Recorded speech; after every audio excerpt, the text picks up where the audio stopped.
Hi, my name is Robbin Miller. I am the host of Miller Chat, and this is my last episode after starting in 1999, and I'm ending today on May 7th, 2024. My last guest for this show is Joe Bellil. He is the Vice President of Public Affairs and Youth Services at Easterseals. And Mike Kennedy, he is the ADA Accessibility Consultant for the Center for Living and Working. Welcome. Hey, thank you for having us, especially on your last show. I'm honored. Yeah, I'm very honored. Thank you. 25 years. 25 years. Wow. How Robin. fast That's it great. has. Wow. And we're still doing whatever we do every day, working, advocating in many different varieties of ways, Absolutely. you know? And just think the issues we started with 25 years ago, which you're going to bring up, it's still here. Oh, yeah. Employment, transportation, Yeah. sure, housing. And do we need to thank COVID for that? Though COVID's like put a little twist to things, right? Yeah. There's some good and bad, but, again, I think we're adapting. I think people are adapting and getting ready for other things to happen, so. Well, actually, I am excited. Basically, some of the issues we discussed way in the past was always stuck somewhere on the back burner, or money was the issue. But fortunately, we had COVID, unfortunately, because people died from it, that the government sort of woke up, Yeah, right? They woke up. right. I mean, COVID, brought new things, right? More attention to online type of remote work, Yes. things like that. One of the best things, I think, and Mike, I bet you agree with me, testifying at the State House. We don't have to drive to Boston now to be able to testify in front of different hearings or whatever else. We can actually go and register and be able to go online and do that. I've testified, I don't know, 7, 8 times already for that. Yeah, same here. No, I definitely appreciate that because anyone who's ever driven to the State House, I mean, it's always, it's always heartburn. Are you going to get in a traffic jam on the way in? You're going to get in a traffic jam on the way home. Yeah. Are you going to be able to find a place to park? Yes. And how much? And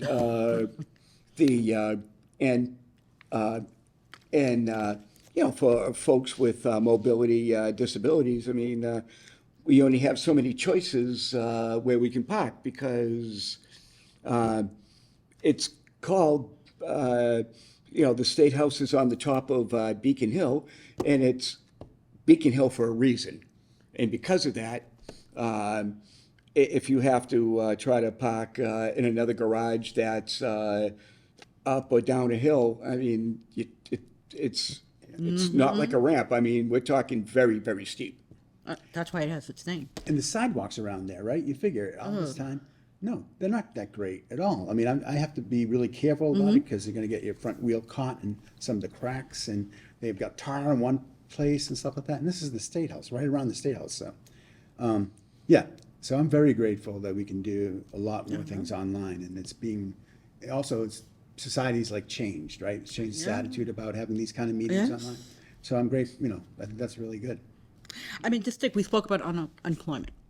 Is it still 25 years later? Is it still 75% unemployment? Yeah, they say about 22% of people with disabilities are employed.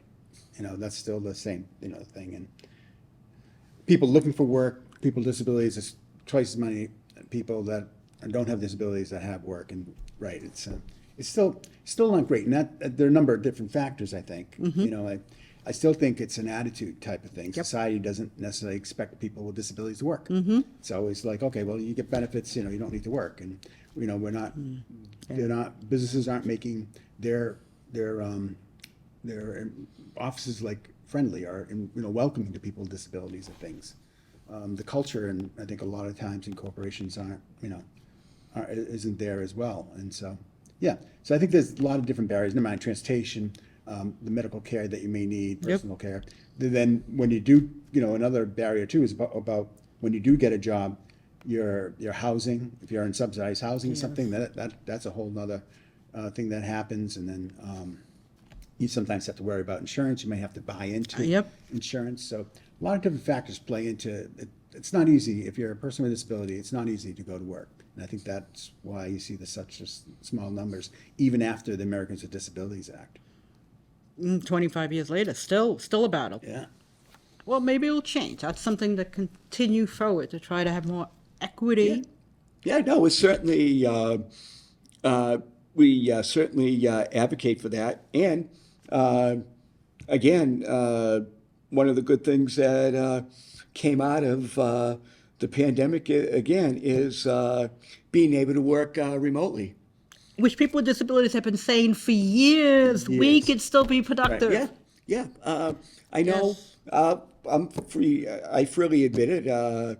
That the fact that we run a hybrid work model where you're only asked to come into the office once or twice a week. The other days working remotely, I know it'll extend my career.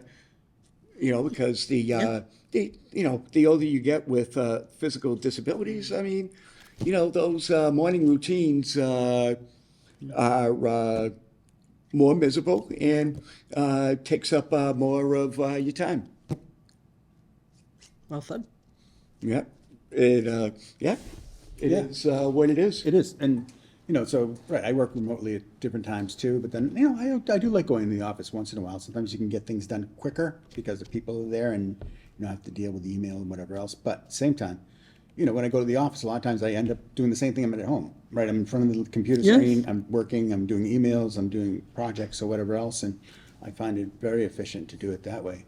Not all jobs can do that, and I get it. No, of course. Yeah. Of But course. I think a lot of jobs can, and as we get more into more technology and everything else, I think being able to work remote should be a feature, especially for folks with disabilities.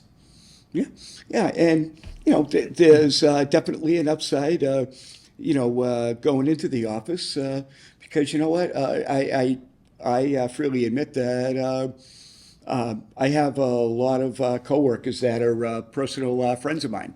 Yeah.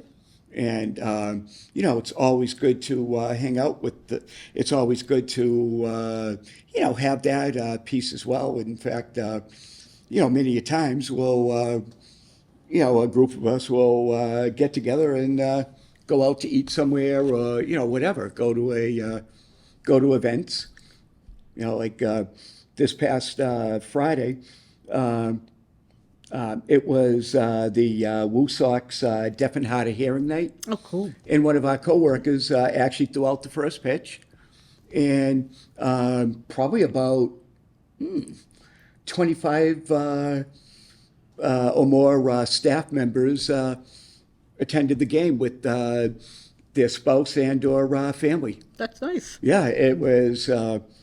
So it was a lot of fun. So we watched a great game, and it's like, oh hey, and you see all your friends, and then Friday nights go to a game on Friday night, and they finish off with fireworks.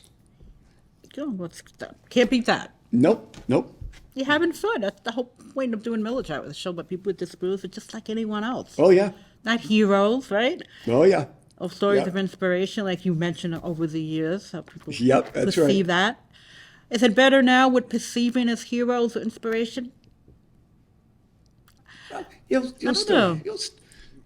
you probably still have that, but I know I'm really good at brushing it off. It's like maybe I do accomplish a lot of things, but you know what?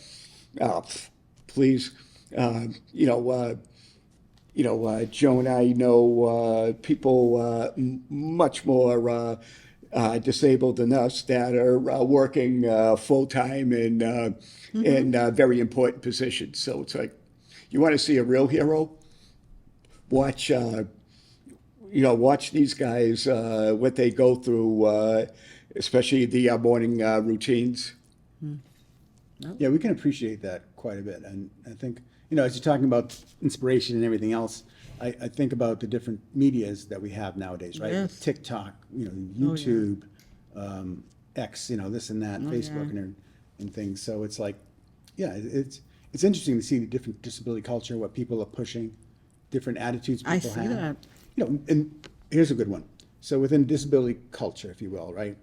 There's a group of folks that want to have, you know how we say a person with disability, and that's what I grew up with, and that's Yep. you know that's what we consider the right way of doing it. But a lot of younger folks, maybe I don't want to just classify as younger, but there's another group that says no, disabled person is the way you should do it, disability first. You know, and it's like, Oh, okay. okay, that's interesting. Yeah. You know, so it is, and I'm glad people are able to express their thoughts and things, and I think that's important, especially disability. And you know, you're finding out more and more people with disabilities have opportunities to speak out too, right? Absolutely. And then I even think there's more disabilities. People are being learning more because different evaluations that are done, especially autism and things like that, right? More and more people are being defined as disabled, if you will, Yeah. and stuff. So yeah, it's you know, I don't know. It's an interesting world. Well, yeah. I mean, we know. Yeah, and even before the person first, I mean, what was the, back, handicapped was the preferred over the SeaWorld being crippled. How about challenged individual, right? Or Oh, differently abled. Differently able, yeah. Yep. Like, what is that? But I know housing was another one that came out of COVID too, Oh, housing. right? That's Still tough. there. That's the number one issue in disability. I think, especially in independent living centers, housing. You can't find housing. Never mind finding accessible, affordable, available course. housing. yeah. You know, and that's the thing. And I think, all the housing issues that we've been facing, I don't see it because of COVID. It's more just because all the, for whatever reason, housing stock hasn't been able to keep up with, people seeking housing. And True. so, and it gets exasperated by, that there's so many factors. I mean, of course, a lot of landlords are more than now willing to jack up, the rents. Oh, God, yes. Of course. And- Profit. And it's like, well, rather than wasting your money on rental, well, why don't you just purchase a home? It's like, yeah, I'd love to, but Fine. the price of a average house is just like Yeah. stupid expensive. Very expensive. And unfortunately, the just fact that boycotting buying a house, well, then you got to pay ridiculous rents. But you could pay a mortgage. If you're paying $3,000 a month rent, Yeah, people say you could buy a condo with that. But yeah, it is housing stock. But look at Worcester. They have so many housing new units, right? New housing units. yep. Are they reaching the goal of being accessible and affordable? You know what? No, we're working on that. The unfortunate thing is, we get a lot of new. There's tons of new housing, but these are private developments without any subsidies, and 5% have to be accessible. And CLW gets calls. It's like, hey, I got four beautiful accessible apartments, and no one with the disability is looking for them. It's like, well, how much are you charging for rent? We touched on it when we were talking about the unemployment rate. Yeah. 2,200 a month for a one bedroom. It's like most of know. our constituents on fixed incomes, they can't afford that. Yeah, I know. It's definitely an issue. And then you have the MBTA zoning laws. If your town is near a train station, I know Holden's having their issues. Oh, yeah. Shrewsbury's is crying over the proposal by the Christmas tree shop. Now, that really doesn't really call for a percent of affordability or accessibility. It's up to the town to decide. Yeah. I know, I know Worcester, when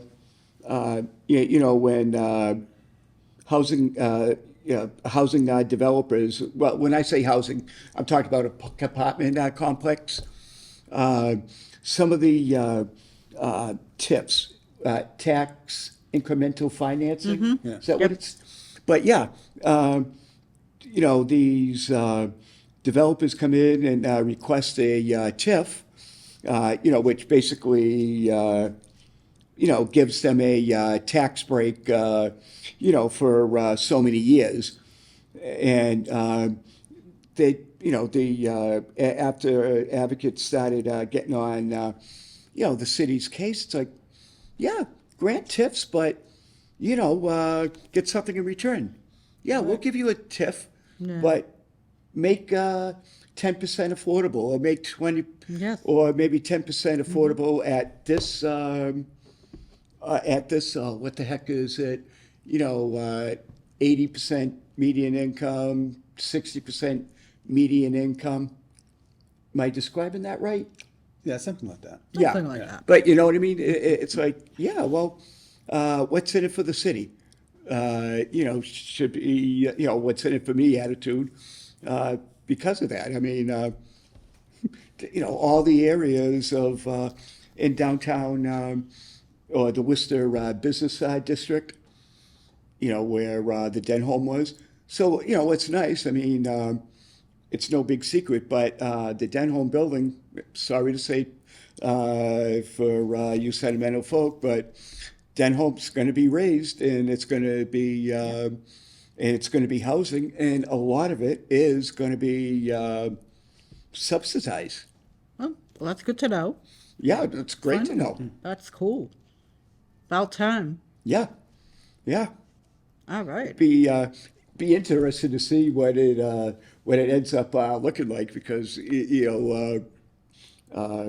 I've had my older sisters have all been to the Denholm McKay department store when they were little, because my parents at the time lived in Auburn. We have less than 10 minutes left. We got to talk about transportation. Oh, of course. I know. I mean, that's one of the successes from COVID, right? Yeah, I mean, a lot of different things, right? Yeah. So some of the things that have happened within, even before COVID, was like we were advocating for accessible cabs. And again, Yeah. yellow cab, thank you, yellow cab. Actually got 3 accessible cabs and has been doing a decent job in doing that, so we're grateful for that. Yeah. Because right now, my understanding is that we don't have any accessible Ubers or Lyfts in the city. And that's something that is very concerning. It is concerning. Yes, and we're not. It doesn't seem like we can force that to happen, but something that we're thinking about is increasing on-demand type of transportation. Sure. And so, like what Shrewsbury has and Westboro, the shuttle, the Via shuttle, Yeah. is something that I think I like that. I've heard good things about it. It seems to meet a need. It has at least one of the vehicles is accessible, and they can pick you up within 15, 20 minutes and stuff. And so it's on demand. So I like to see something like that happen in Worcester. It's really to complement the fixed bus routes and also the paratransit. Yeah. Because right now, what I hear from folks who are paratransit users is that they can't do things, right off the bat, or if something changes, they can't grab it, get transportation. They have to do it 24 hours in advance. So it's important to be able to have some sort of access to that. Yeah, they have cabs, but can be expensive. So having a shuttle service there, I think, is a nice in-between type of service that would be beneficial for Worcester, and then maybe even the surrounding towns, if that's something that can work out.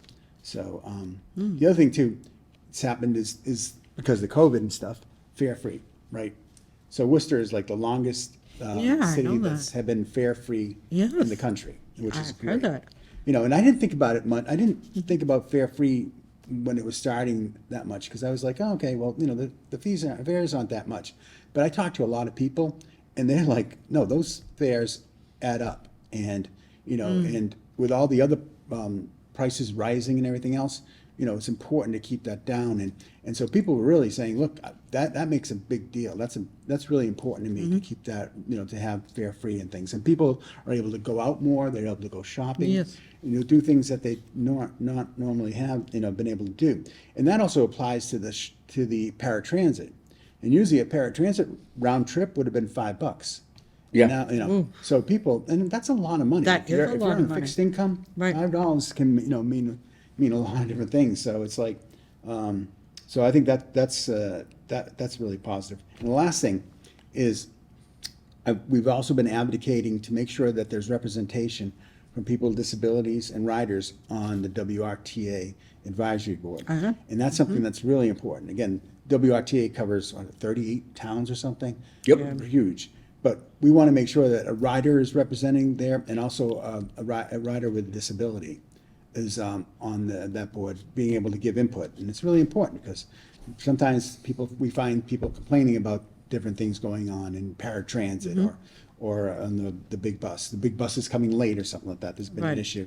There's been hiring issues and things like Oh, that. yes. Which the I've heard. WRTA is trying to work on. But so yeah, there's a lot of things happening in transportation. And so one, the thing that we're pushing on, we're going to be pushing is going to be on more on-demand type services that are accessible, affordable, and available. How many accessible seats are on the big bus? Has it increased, or is it still only a couple when you get on the bus? I'm not sure. I think definitely 2, maybe 3. But, Not sure. On the fixed route bus. yeah, you know what? I have no idea. I've never taken fixed route with more than one wheelchair user. Yeah, I know. I have students where I work at the school that come in, but I feel weird asking them because maybe they'll add more seats over time. Maybe. I've never heard of an issue. No one's ever said, oh yeah, they were too crowded or Yeah. something like that. I know way back when Disney World, they have a fixed route system, Cool. and I know those buses could hold at least 2 or 3 chairs. And just like the like Safeway vans that we use for road trips to State House or wherever. They convert ambulatory seats into wheelchair accessible seats because they can just fold up. Hey, just one more good thing about the free fares is actually the workers, the people that do the work that a lot of other people won't do. Sure. So, the people that work at Dunkin' Donuts, the orderlies, the people that work for UMass Memorial, not doctors and nurses, but the people that will ACAs. push you in your stretcher Yep. to go get your X-rays or whatever, kitchen help. Right. Because it's not you go into one of those facilities. I mean, it's not just doctors, nurses.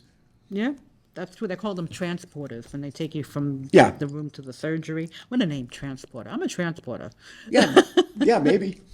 But what a good, what a way. We need more people taking public transit. Yeah. And so there's no excuse now, especially if it's free and stuff. Because again, there's going to be more and more people driving into Worcester and traffic Yeah, issues and things definitely. like that. So yeah, I think having fare free is beneficial. Yeah. I mean, on the same idea, and it's not free, but like going into Boston, my wife and I, like to take day trips in Boston. Yeah, we're in that car just long enough to get to one of the train stations, and then we just take commuter rail right into South Station, and we spend the whole day around, Atlantic Ave area, the Long Wharf. I don't know if that. Yeah, even we can even walk to the Seaport District too. Wow. Yeah. Well, in the last few minutes, there's one thing that I like to say. I think that you guys have been really helpful over the 25 years talking about different issues, Yeah. kind of stuff. And remember I told you about this book. There's a book I just wanted to mention. It was called Be a Revolution. And they talk about the BIPOC, Black, Indigenous, people of color, about some of the same issues: employment, climate control, the environment where people with disabilities live, healthcare. And I would like to know if one day I'd like to see a book for people with disabilities. They list all the grassroots organizations about all across the country, about the work that they do. Yeah. So basically, there are out there, right? There are grassroots organizations for people with disabilities. It's just that we need to know more about it, right? What's out there? Do you agree? Yeah, I can't imagine that there's not stuff out there, disability related. I know very prominent disability rights movement. They've authored their own books like Being Human by Judy Human. Oh, that's a good one. Yeah. Who's like one of the pioneers of the Yes. civil rights, Right. disability civil rights movement, which was borrowed from the people of color community. Yeah. It was. They Kind are of followed out there. the same footprint, and actually I didn't know this until I learned disability history through Paul Spooner and watching Crip Camp, that Black Panthers were there to help. When they did like 40-day sit-ins at federal and state offices. They came in and fed everybody. I remember that. Because, like I said, they were doing sit-ins. They weren't leaving until laws were signed. Well, we're almost out of time. So to wrap up, we could talk afterward too. That I want to thank Joe Bellil and Mike Kennedy for coming on my last show of the year. Thank you, Robin. Yes. Appreciate it. Yeah. And we'll be back maybe to do a special or a podcast. Yep. And I'll give a shout out to Mark Serra. Yeah. Because we were reminiscing about our good old days of when Mark was teaching us the ins and outs of putting these videos together in the first place. All right. Well, thank you very much, everyone, and have a good night.